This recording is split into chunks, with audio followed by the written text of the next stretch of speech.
Hi hello welcome to our channel. నేను మీ సిరి. ఈరోజు మనం చెప్పుకోబోయే కథ మిస్సెస్ అగస్త్య 4092. కథలోకి వెళ్ళే ముందు వీడియోని లైక్ చేసి హైప్ చేయడం మర్చిపోకండి ఫ్రెండ్స్. ఇక వచ్చేయండి. ఆ రోజు మా డాడీ అగస్త్య సెట్టింగ్ వేశారు. డాడీ, మీ ఇద్దరు తాగుబోతులు అవుతారని నేను అనుకోలేదు. నా కూతుర్ని ఒడిలో వేసుకుని నిద్రపుచ్చుతూ వాళ్ళనే చూస్తూ చెప్పాను. ఎప్పుడైనా ఒకరోజు తాగే వాళ్ళని తాగుబోతులు అనరు బేబీ అన్నారు డాడీ వైన్ గ్లాస్ అందుకుంటూ. ఎప్పుడు తాగినా తాగుబోతులే. నా మాటలకి డాడీ నవ్వుకుంటూ మా గొడవలో మేమున్నామని పనిలో పనిగా 2 గ్లాసులు ఎక్స్ట్రా వేసేశాడు.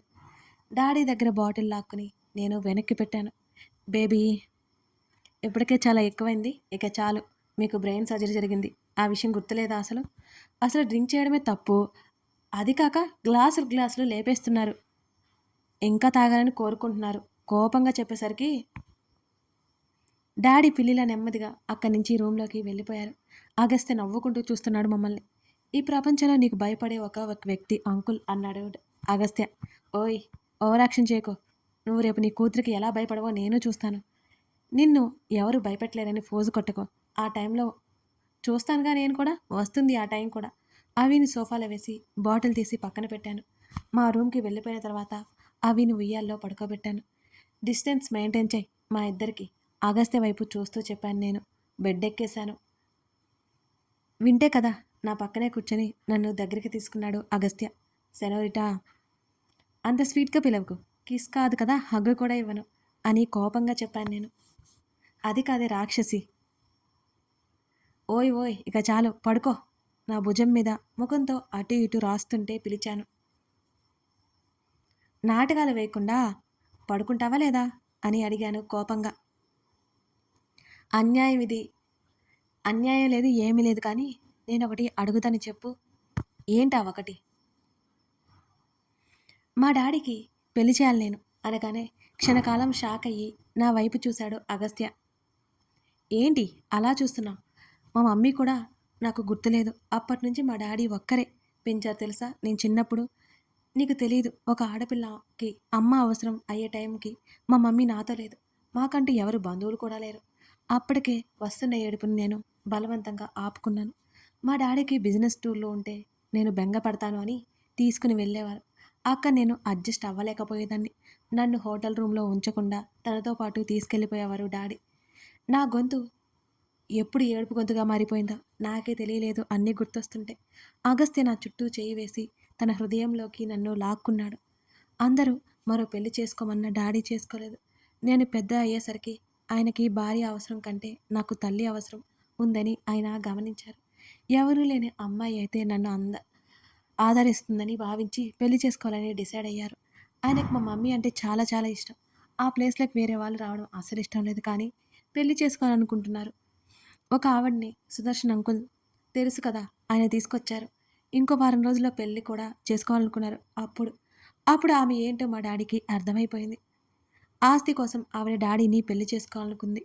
పెళ్లి తర్వాత నన్ను ఆర్ఫనేజ్లో జాయిన్ చేసి అప్పుడు ఆవిడ పిల్లల్ని కని మా ఇంటికి వారసులను చేయాలనుకుంది. అది డాడీకి నచ్చలేదు.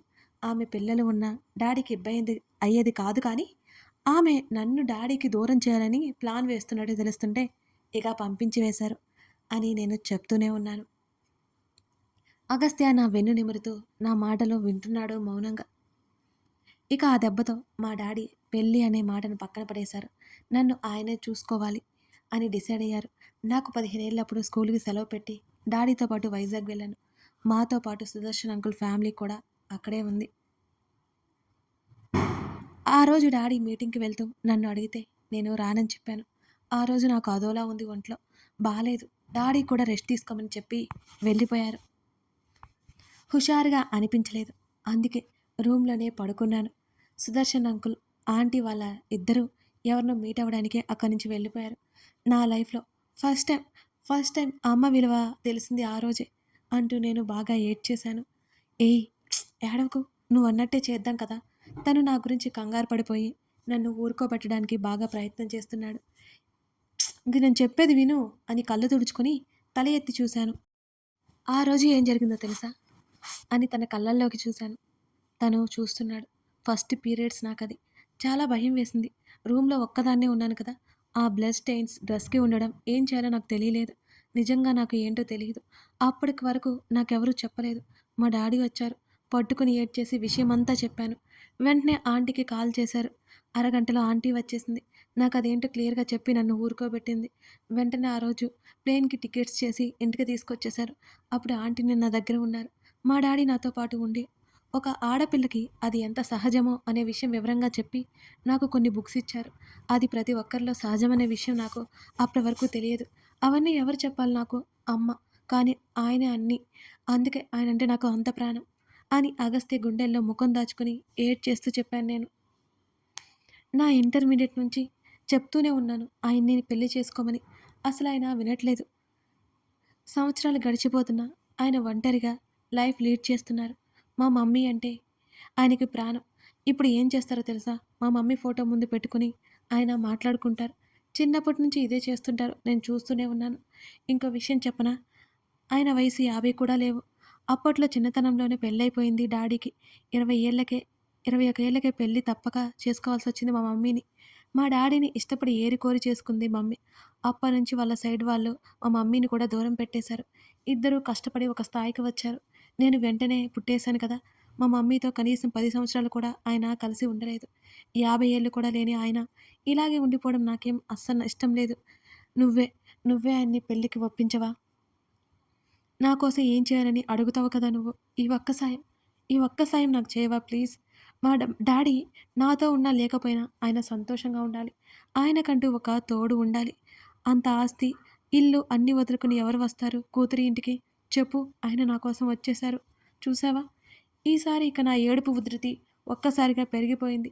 వెక్కిళ్ళు పెట్టి ఏడవసాగాను. మా డాడీ పడిన కష్టం నాకు మాత్రమే తెలుసు. అది చెప్పినా అర్థం కానిది. నేను స్వయంగా చూశాను. నేను మాట్లాడుతుంటానే సెనోరిటా అని నా తల మీద ముద్దు పెట్టుకున్నాడు అగస్త్య. ఇంతకాలం నాకెందుకు చెప్పలేదు? నీ అల్లరి వెనుక ఇంత బాధ ఉంటుందని నాకు తెలీదు. నా బంగారానివి నువ్వు అంటూ నన్ను గట్టిగా హత్తుకున్నాడు అగస్త్య. చిన్నప్పటి నుంచి ఒంటరిగా పెరిగిన తనకి నా లోపల బాధని చెప్పాలని నాకు అనిపించలేదు. అయినా నాకేం బాధ లేదు. మా డాడీతో నేను ఎంతో సంతోషంగా పెరిగాను. ప్రతిదీ నా పాదాల చెంత పెట్టారు మా డాడీ. కానీ అగస్త్యకి అలా కాదుగా. నాకు ఈ కోరిక ఒకటే మిగిలిపోయింది రావణ్. నా మాట ఆయన వినరు. నీ మాట ఖచ్చితంగా వింటారు ప్లీజ్. తన గడ్డం పట్టుకొని తన ముఖంలోకి బేలగా చూశాను నేను. తప్పకుండా ఒప్పించే బాధ్యత నాది. మరి ఏ ఆంటీని తీసుకొస్తావు అని నవ్వాడు అగస్త్య. నేను కోపంగా చూశాను. ఆంటీ ఏంటి ఆంటీ? నీ వయసు ఎంత బాబు? 29. మా డాడీకి 48 కూడా లేవు. ఎక్కువ గ్యాప్ లేదు. మా డాడీని చూసావా? నీ పక్కన పెడితే నీకు బ్రదర్లా ఉన్నారు అని కోపంగా అరిచాను. అబ్బో! ఇప్పుడు అంకుల్, అంకుల్ కాదు యంగ్‌స్టర్ అని ఒప్పుకోవాలన్నమాట నేను అని అగస్త్య నవ్వుతూ అన్నాడు. అదే వద్దు. మా డాడీకి వైఫ్‌ని తెచ్చిపెట్టే బాధ్యత నీది. నాది. నువ్వు పెళ్ళికి ఒప్పించు. నేను చూసుకుంటాను అన్నాను. సర్లే ఒప్పిస్తా అన్నాడు. నీకు 3 నెలలు టైం ఇస్తున్నా ఒప్పించు అన్నాను. నీ మొహం అంత టైం ఎందుకు? నాకు 1 వీక్ చాలు. నిజానికి ఒక్కరోజు చాలు. కానీ ఇప్పటికిప్పుడు అడగలేను కాబట్టి ఈ 1 వీక్. తన మాటలకి నాకు కళ్ళు తిరిగినంత పనయింది. ఓవర్ కాన్ఫిడెన్స్ పనికిరాదు బాబు అన్నాను నేను. చూద్దామా? నువ్వే నేనా? బెట్టా అని అన్నాడు అగస్త్య. ఆ! బెట్టే. ఏం చేయాలో చెప్పు అని అడిగాడు. 30 మినిట్స్ ఆపకుండా కిస్ చేయాలి నువ్వు. నేను అస్సలు ఇన్వాల్వ్ అవ్వను. నాకు కొంచెం కూడా దూరం జరగకూడదు. తన మాటలకి గుర్రుగా చూసి భుజం మీద ఒక్కటేశాను నేను. ఇలాంటి బెట్స్ తప్ప ఇంకేం ఉండవా అని అడిగాను నేను. నాకు ఇదే కావాలి. Next weekend time. ఆలోపు అంకుల్ని ఒప్పిస్తా. 30 మినిట్స్ ఆపకుండా కిస్ ఎలా చేయాలో నువ్వు ఆ పనిలో ఉండు అనగానే సిగ్గుతో తన వైపు చూడలేకపోయాను నేను. నాకు తెలుసు నా మూడ్ ఇలా డైవర్ట్ చేయడానికి తనలా అల్లరి చేస్తున్నాడు అని. నా ముఖాన్ని తన వైపుకు తిప్పుకున్నాడు అగస్త్య. బెడ్కి రెడీనా అంటూ కళ్ళు ఎగరేస్తూ సూటిగా నా వైపు చూశాడు. లేదు అన్నాను నేను. ఏం లేదు?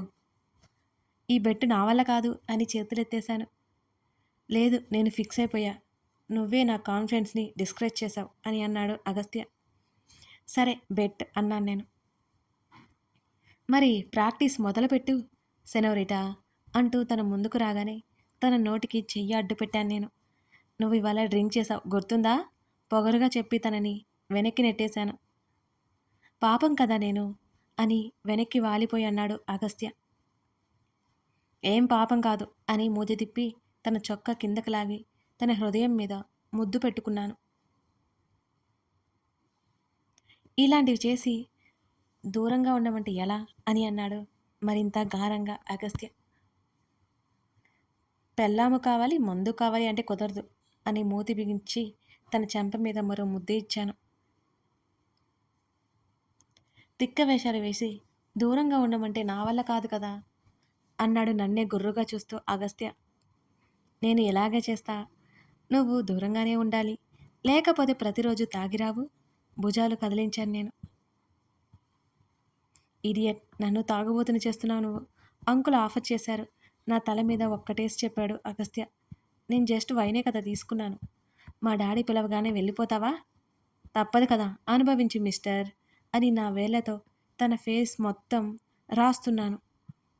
నా చేతిని పట్టుకుని నా వేలిని కట్ చేసేశాడు. గట్టిగా అరవబోయి నా నోటిని మూసిపెట్టాడు. అవి లేస్తుందన్నాడు మెల్లగా. నా నోటి మీద తన చేతిని తీసేశాడు. నీ సిచ్యువేషన్లో ఏ సిచ్యువేషన్లో ఉన్నంత మాత్రాన నీ కూతురు గుర్తొస్తుంది నీకు అని కోపంగా అన్నాను. మరి నా ప్రిన్సెస్ కదా అన్నాడు. ఒక్కరే చాలా అడుగుతూ తన భుజం మీద తల పెట్టుకున్నాను. మీ ఇద్దరు చాలు నాకు అన్నాడు. ఓయ్ బాబు, వద్దా నీకు అని అడిగాను. నువ్వు అవి చాలు నాకు. నేను నువ్వు అనుభవించిన లోన్లీనెస్ నా కూతురు అనుభవించకూడదు. మనిద్దరం కలిసి రెట్టింపు ప్రేమగా చూసుకోవాలి అవిని అన్నాడు. తనకదంటే ప్రాణం, మరి ఎంతైనా తన కూతురు కదా. తను నాతో మాట్లాడుతూనే నిద్రలోకి జారుకున్నాడు. తన ముఖంలో అలసట కొట్టొచ్చినట్లు కనబడుతోంది నాకు. మాకు ఏ లోటు రాకుండా చూసుకోవాలని తన తాపత్రయం. చిన్నప్పుడు మా డాడీ కూడా అంతే. తనని గట్టిగా కౌగిలించుకొని నిద్రలోకి జారుకున్నాను. వారం రోజులు గడిచిపోయాయి. ఆల్రెడీ అగస్త్య డాడీతో పెళ్లి గురించి మాట్లాడినట్టు నాకు తెలిసి నేను మాత్రం మౌనంగా ఉన్నాను. డాడీ ఆలోచనలో పడ్డం నాకు తెలుస్తూనే ఉంది. ఆ రోజు రాత్రి డాడీ అవి కింద కూర్చొని ఆటలాడుతున్నారు. నేను అగస్త్య డిన్నర్ చేయడానికి కూర్చున్నా. మాట్లాడావా డాడీతో? అగస్త్య చెవి దగ్గర గుసగుసగా అడిగాను. మాట్లాడాను అన్నట్టు తలాడించాడు తను. మరి ఏమన్నారు? తెగ క్యూరియాసిటీ ఆపుకోలేక అడిగేశాను. ఇంకా ఏం చెప్పలేదు. భుజాలు కదిలించాడు అగస్త్య. నీకు ఇచ్చిన వారం రోజుల గడువు అయిపోయింది. ముఖం మీద పడుతున్న జుత్తుని ఎడమ చేత్తో వెనక్కి తోసుకుంటూ పొగరుగా అన్నాను. ఇంకా 3 hours ఉంది కదా. తను కన్నింగ్ స్మైల్ విసిరాడు నా వైపు. అబ్బో అన్నట్టు నేను చూపులు విసిరాను తనకి. తినేసిన తర్వాత గిన్నెలు సర్దేసి వచ్చాను. డాడీ పక్కన కింద కూర్చున్నాను. నాకు నిద్ర వస్తుంది, అవి రా నాన్న అంటూ కూతుర్ని ఎత్తుకొని నా వైపు చూసి చెప్పి వెళ్ళిపోయాడు అగస్త్య. పరధ్యానంగా ఉన్నారు డాడీ. డాడీ డ్రింక్ చేస్తారా అని అడిగాను నేను. నా వైపు చూసి డాడీ నవ్వారు. వీకెండ్ తప్ప నువ్వు ఒప్పుకోవు కదా బేబీ అని కళ్ళెగరేశారు డాడీ. మీకు తెలుసు కదా డాడీ, నాకు కావలసిన దానికోసం నేనేం చేస్తానో అంటూ భుజాలు కదిలించి అల్లరిగా నవ్వాను. ఇద్దరం సోఫాకి ఆనుకొని కూర్చున్నాం కింద. మా డాడీ భుజానికి తల ఆనించి కూర్చున్నాను నేను. డాడీ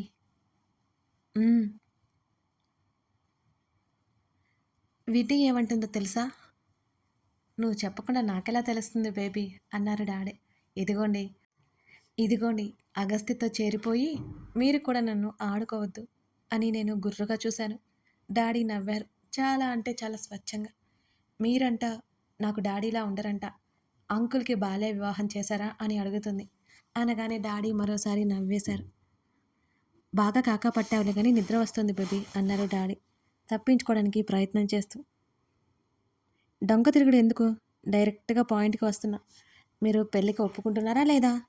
నేను ఇలా అడుగుతానని ముందే ఊహించారేమో. డాడీ అయితే అస్సలు షాక్ అవ్వలేదు. ఒప్పుకోను అంటే నువ్వు ఊరుకుంటావా అన్నారు. ఆ మాటలు అర్థం కాగానే నా కనులు ఒక్కసారిగా మెరిశాయి. నిజమేనా? సంతోషం పట్టలేక చిన్నగా కేక వేసి అరిచాను. నా సంతోషాన్ని చూస్తూ నా తల నిమిరారు daddy. Thank you so much daddy. ఎమోషనల్గా చెప్తూ డాడీని హగ్ చేసుకున్నాను. చిన్నప్పటి నుంచి చూస్తున్నాను ఆయన ఒంటరితనాన్ని ఎలా భరించారో. మా డాడీకంటూ ఒకరు తోడుగా వస్తుంది అనుకోగానే నాకు చెప్పలేనంత ఆనందం కలిగింది. మా డాడీ మాత్రం గంభీరంగా ఉండిపోయారు. నిజానికి ఆయనకి పెళ్లి ఇష్టం లేదు. నేనంటే మీకు ప్రేమ లేదు డాడీ అంటూ కళ్ళు తుడుచుకుని దూరం జరిగాను. నా వైపు అయోమయంగానే చూశారు డాడీ. ఇప్పుడు మనం వేసే తిరకాసుకి డాడీ షేక్ అయిపోవాలి కదా మరి. కథ కొనసాగుతోంది. అదన్నమాట సంగతి. ఈ ఎపిసోడ్ మీకు ఎలా అనిపించింది? ఇది రాసేటప్పుడు, రికార్డింగ్ చేసేటప్పుడు మాత్రం నాకైతే బాగా ఎమోషనల్గా అనిపించింది. వీళ్ళ మధ్య ఒక రిలేషన్ స్ట్రాంగ్గా చూపించాలి అనుకుంటున్నాను. మీకు కనిపించిందా? శ్రీధ ఆలోచన ఎలా అనిపించింది? మరి అగస్త్య బెట్టిలో గెలిచాడు కదా, శ్రీధ అగస్త్య అడిగింది ఇస్తుందా? చూసేయండి. Thank you for watching this video.